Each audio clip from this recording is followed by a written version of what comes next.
반갑습니다. 플러스 경매 김수경입니다. 저는 부산 울산 경남 지역 경매 대행 그리고 경매 교육 일을 하고 있습니다. 오늘은 근생 빌라에 대한 이야기 그리고 선순위 임차인에 대한 이야기 두 가지 한번 해보려고 합니다. 지금 보고 계시는 이 사건요. 서울 남부지방법원 본원 2019 타경의 106474 입찰 날짜 8월 18일로 잡혀 있습니다. 강서구 화곡동에 있는 아파트 3층입니다. 아파트라고 되어 있는데 이게 아파트가 아닌 거예요. 우리가 아파트 하면 뭐예요? 아파트나 입찰 들어간다 그러면 아파트 입찰이에요? 아니면 아파트 상가예요? 거의 대부분 그냥 우리는 아파트 하면 주거용을 생각을 하지 않습니까? 근데 이게 상가더라고요, 보니까. 자, 감정가 1억 7천이고요. 4월 14일 날 1억 7천 1차에 한 사람이 입찰을 했는데 잔금을 미납했습니다. 자, 그리고 계속 유찰이 돼서 이번에 8월 18일 날 1억 3,600으로 해가지고 진행을 하게 됩니다. 자, 그러면 등기부 한번 보도록 하겠습니다. 등기부 현황 보니까 2017년 5월 8일 날 소유권 이전했습니다. 신탁 재산의 귀속. 원래 자기 거였다가 신탁으로 갔다가 다시 돌아온 모양입니다. 2019년 7월 2일 가압류 나옵니다. 여기가 말소 기준 등기 되겠습니다. 우리 말소 기준 등기 되는 권리가 어떤 게 있어요? 압류, 가압류, 저당, 근저당, 담보가등기, 경매, 개시등기. 그죠? 6개죠. 여기서 가압류가 제일 먼저 나왔기 때문에 여기가 말소 기준 등기 됩니다. 2019년 7월 2일 되고요. 그리고 2019년 8월 27일 날 강제 경매가 들어옵니다. 소땡땡시 청구금액 1억 5,200으로 들어옵니다. 자, 이 사람이 이제 보건데 아마 임차 보증금 반환 소송을 통해서 들어온 게 아닌가라는 생각이 듭니다. 자, 말소 기준 등기가 2019년 7월 2일이라고 했습니다. 이 사람 소땡땡씨 보니까 전입일은 2017년 5월 2일이고 확정은 그보다 더 빨리 받았어요. 2017년 3월 20일 날 받았고, 그리고 배당 요구 종기일 2019년 11월 26일인데 8월 28일 날 했습니다. 본인이 경매 신청도 했고 배당 요구도 했고 다 했어요. 보증금 1억 5,200이라고 합니다. 자, 그리고요. 그 다음에 매각물건 명세서 보겠습니다. 경매권 같은 경우 여러분 꼭 매각물건 명세서 보시고요. 그리고 감정평가서도 열심히 보시기 바랍니다. 자, 매각물건 명세서에 최선순위 설정 2019년 7월 2일 가압류다. 배당요구 종기는 2019년 11월 26일이다. 이런 말이 있고요. 그 다음 이제 점유자들에 대한 이런 내용이 나와 있습니다. 여기 비고한데 보면 뭐라고 되어 있죠? 밑에 김땡땡씨는 소땡땡씨 배우자다. 이렇게 했습니다. 자, 이제 전입세대 열람을 하니까 남편인 모양입니다. 김땡땡씨 그저 남편이 세대주로 돼 가지고 전입이 돼 있고, 그리고 권리신고는 자기들 임대차 계약서 이런 거 들어오지 않습니까? 그래서 이렇게 부인인 것 같아요. 소모씨. 이렇게 두 사람이 부부다 했습니다. 그래서 여기 뭐 현황상으로 여기로는 특별히 문제되는 건 안 보입니다. 자, 그리고요. 매각물건 명세서 이제 아랫부분에 어떤 내용이 나오냐. 이 부분이 굉장히 중요해요. 감정평가서에 의하면 경매가 들어오면은 감정평가를 하잖아요. 그죠? 집행관은 현황조사를 가고 감정평가사는 감정평가를 합니다. 그래서 감정평가서 사건마다 이렇게 첨부가 돼 있죠. 꼭 보시기 바랍니다. 그래서 감정평가서에 의하면 공부상 용도는 근린생활시설 소매점, 상가인 거예요, 원래는. 자, 그런데 현황은 주거용이다. 불법 개조를 했다라는 거죠. 자, 이런 걸 우리가 이제 빌라 같은 경우에는 근생 빌라, 근생이라는 게 뭐예요? 근린생활. 그죠? 원래는 근린생활 시설인데 빌라로, 그죠? 주거용으로 이렇게 한 거. 예, 근생 빌라 이런 말을 합니다. 왜 건물을 이제 올리지 않습니까? 그러면은 주차 대수를 맞춰야 되지 않습니까? 그렇기 때문에 이제 주차 대수가 근린생활 시설하고 주거용, 그죠? 주거용하고는 다르거든요. 그러니까 주차 면수는 조금만 하고 싶고 많이 지어가지고는, 그죠? 가구를 많이 해가지고 분양을 해서 돈은 벌고 싶고, 그러니까 그런 편법이 나오는 겁니다. 그래서 일단은 상가로 해가지고는 준공 받고 다 하고 나서 어떻게 해요? 안을 내부를 그냥 싹 고쳐버리는 거죠. 일반 주거용 아파트식으로. 여기가 원래 주상복합 아파트더라고요.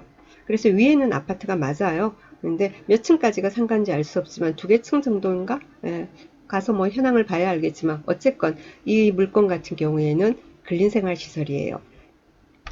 자, 그러면은 근린생활시설 되면은 어떤 문제가 있습니까? 라는 그걸 우리가 알아야 되겠죠. 제가 이거 근생에 대해서 한번 영상을 꽤 오래전에 한번 하나 올려놓은 게 있는데 꽤 오래전에 하나 올려놓은 걸 여러분이 뭐 보셨겠습니까? 그래서 다시 설명을 드리도록 하겠습니다. 자, 이제 우리 주거용 주택, 아파트, 빌라, 뭐 단독주택 뭐 이런 거 있죠. 다가구 원룸도 그렇고 주거용 같은 경우에는 1%입니다. 그죠? 물론 가액이 뭡니까? 6억을 넘어가면은 물론 달라지는 거고.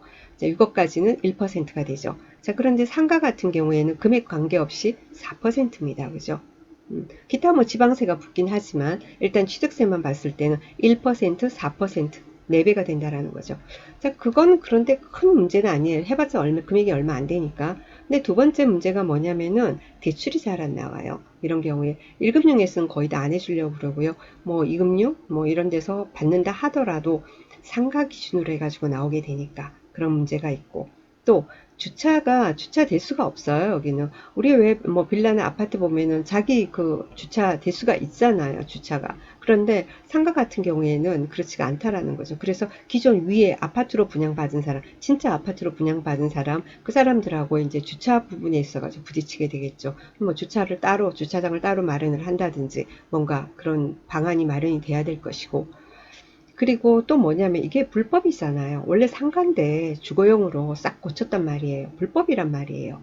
그러면은 위반 건축물로 아직 안 돼 있다. 아니, 위반 건축물로 아예 기재가 돼 있으면은 적발이 된 상태에서는 대출도 안 돼요. 자, 그런데 안 돼 있다 하더라도 언제 적발이 될지 알 수 없잖아요. 그럼 원상복구 할 때까지 이행강제금이 엄청나게 나올 거고요. 그렇습니다. 건축법 강화돼서 굉장히 힘들어요. 그런 여러 가지 이런 문제점들이 있는 겁니다. 그래서 여기 이제 낙찰받은 사람은 그 부분 때문에 잔금 미납을 하지 않았나라는 생각이 듭니다. 자, 그래서 여기 보니까 문서 송달 내역 보니까 어떤 게 있냐면 문건 그 처리 내역에 보니까 2020년 4월 20일 날 그러니까 낙찰받고 얼마 안 돼 가지고 최고가 매수 신고인이 이의 제기를 제출했습니다. 그런데 매각물건 명세서에 기재가 돼 있잖아요. 공부상 근린생활이라고 현황은 주거용이라 하더라도 그렇게 기재가 제대로 돼 있기 때문에 이런 이의 제기를 제출한다 해도 뭐 불허가를 받을 수 있다라든지 그런 건 아니었던 거죠. 그래서 미납으로 해서 지금 재매각이 나와 있는 상태입니다. 자, 그리고요. 그러면은 이제 예상 배당표를 가지고 한번 해봅시다. 1억 7천에서 한번 유찰돼서 최저가가 1억 3,600입니다. 경매 비용 이렇게 뺍니다. 참, 전 경매 보증금이 있죠. 그 사람 미납했잖아요. 1차일 때 낙찰 받았으니까 1차 때 1억 7천일 때 입찰 보증금 1,700입니다. 그러면은 이번에 얼마에 낙찰될지 알 수 없지만 그 낙찰가와 전 경매 보증금을 합해서 경매 비용을 빼면은 실제 배당할 금액이 최저가 낙찰 기준으로 봤을 때 1억 5천 정도 됩니다. 그래서 세금 부분 먼저 공제가 될 것이고요. 법정기일 기준으로 해서 그 다음에 뭡니까 뭐 당해세라든지 그 다음 뭐 법정기일 기준 됩니다. 그리고 여기 경매 신청한 소땡땡씨 1억 5,200 이 사람은 선순위 임차인이라서 대항력이 있기 때문에 무조건 1억 5,200을 다 받아야 되는 겁니다. 그런데 배당이 덜 되잖아요. 지금 이 상태대로 하면 세금을 생각하지 않더라도 1억 5천 모자라는 게 155만 5천 원 이렇게 되는데 얼마가 더 모자라게 될지 알 수 없는 겁니다. 이렇게 미배당되는 금액은 매수인이 그래서 낙찰자가 인수해야 하는 겁니다. 아시겠죠? 지금 두 가지 문제가 있었습니다. 이 사건 같은 경우에 이게 뭐죠? 현황은 주거용이라 하더라도 원래는 공부상으로는 근린생활시설이다. 그래서 이거는 불법 건축물이다 하는 거하고 위반 건축물이다 이거고요. 그리고는 자칫 잘못하면은 그 선순위 임차인 경매 신청한 선순위 임차인의 보증금 미배당 금액을 그러니까 인수해야 하는 상황이 벌어질 수 있다라는 두 가지를 굉장히 유념을 해야 되는 거고요. 그렇습니다. 그러면은 이거 상가 같으면 이거면 그러면 주택수에 안 들어가고 좋겠네요. 전입만 안 하고 살면 되잖아요. 이런 생각을 하실 수도 있겠습니다. 그죠? 자, 그런데 주택수에 간주한다라는 말은 뭐냐? 주택이란 것은 뭐냐면은, 현황이 어떠하다를 떠나가지고 실제 살림을 하고 있으면은, 주거를 하고 있으면은 주택으로 간주하는 겁니다. 그렇기 때문에 만약에 이거를 이제 원래는 상가인데, 주택 아닌데, 그러니까 주택수에 안 들어가잖아. 나 이거 한번 낙찰 받아볼까? 뭐 나중에 이행강제금은 나중에 아직 적발 안 됐으니까 적발되면 그때 돼서 한번 생각을 해보지. 원상복구한다 하지 뭐. 그런 생각을 할 수도 있을 것 같은데 그게 아니라는 거였죠. 세무서에서 실태조사를 나온다든지 그래서 적발되는 경우도 있습니다. 전입도 안 하고 전혀 아무것도 안 하고 있는데도 불구하고. 저는 이제 저는 경매 매수 신청 대리인입니다. 그런데 이제 경매를 하기 위해서 부동산 하는 사람은 세법에 대해서 많이 알아야 되잖아요. 그래서 계속 바뀌니까 저도 이제 유튜브 통해서 세법 강의 많이 듣거든요. 그런데 얼마 전에 어느 이제 세무사님 강의를 듣는데 그런 말을 해요. 오피스텔 얘기를 하면서 그래요. 흔히 우리가 오피스텔은 주택입니까? 아닙니까? 이렇게 할 때 사업자 등록을 하면은 상가로 들어가는 거고, 그리고는 전입을 하면은 주택으로 들어간다. 우리 흔히 이렇게 알고 있습니다. 예, 그렇게 해서 예를 들면은 주택수로 나는 내가 어떤 집이 하나 있는데 나는 지금 1주택을 유지를 해야 돼. 좀 이따가 팔 거니까 양도세 비과세 받아야 되니까. 그래서 오피스텔 하나 있는 거 그거 임대 놓으면서 부동산에 신신당부합니다. 공인중개 절대 전입하면 안 됩니다. 전입 안 하는 조건으로 월세 좀 낮아도 되니까 그렇게 맞춰주세요. 라고 얘기를 합니다. 우린 그럼 이제 그런 사람이 들어왔다 이러면은 이제 됐다라고 생각을 하고 있죠. 자, 그런데 실제로 그런 일이 있었나 봅니다. 얼마 전에 세무사님 말씀이 어떤 사람이 집을 파는데 이제 2년이 넘었으니까 양도세 비과세를 받을 수 있답니다. 그런데 그게 아니고 예를 들면 다주택자여가지고는 세금을 낸다면 양도세를 한 5억 정도를 내야 되는 그런 상황인데 이제 비과세를 받는다고 이제 그렇게 된 거예요. 왜냐면은 그 사람이 오피스텔을 하나 가지고 있는데 그 오피스텔에는 임차인이 사업자 등록을 하고 있다라는 거죠. 그래서 이 사람은 그냥 마음 편하게 그렇게 자기는 1주택자다라고 생각을 했는데 세무서에서 현장 조사를 간 모양입니다. 실제 조사를 가니까 현황은 살고 있다는 거죠. 주거를 하고 있다라는 거죠. 그래서 주택으로 간주당해가지고는 양도세를 5억 정도 되는 돈을 납부를 할 수밖에 없었다라는 얘기를 하시더라고요. 그래서 진짜 오피스텔 요즘 지금 뭐 이 경매를 본인 어떤 그 뭡니까 그 실 입주 목적으로 해가지고 좀 저렴하게 마련하고자 그 경매를 공부하시는 분도 계시고 또 어떤 사업자분들도 많이 계시지 않습니까? 그죠? 근데 이번에 뭐 그 매매 사업자, 개인 매매 사업자, 법인 매매 사업자는 주담대가 안 된다. 그죠? 주택담보대출이 안 된다. 이렇게 됐잖아요. 617 그 대책으로 해서.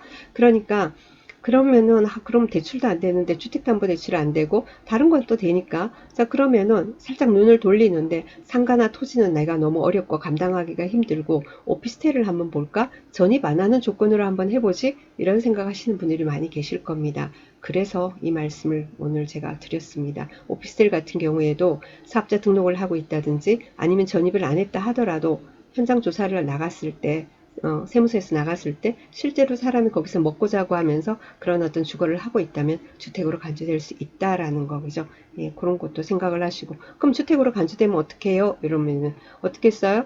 주택담보대출 저게 아니고 그냥 그 뭡니까 오피스텔을 상용으로 해가 상가처럼 해가지고 대출을 받았다고 하면은 혹시 대출 갚으라고 할지 그런 일이 벌어질지도 알 수 없고 그리고 내 집이 양도세 비과세를 못 받을 수도 있고 그렇지 않겠습니까? 참고하시고요. 그리고 근생빌라에 대해서 이 피해가 자주 있습니다. 제가 접대 올린 그러니까 그 영상에서도 보면은 거기도 미납으로 나왔었거든요.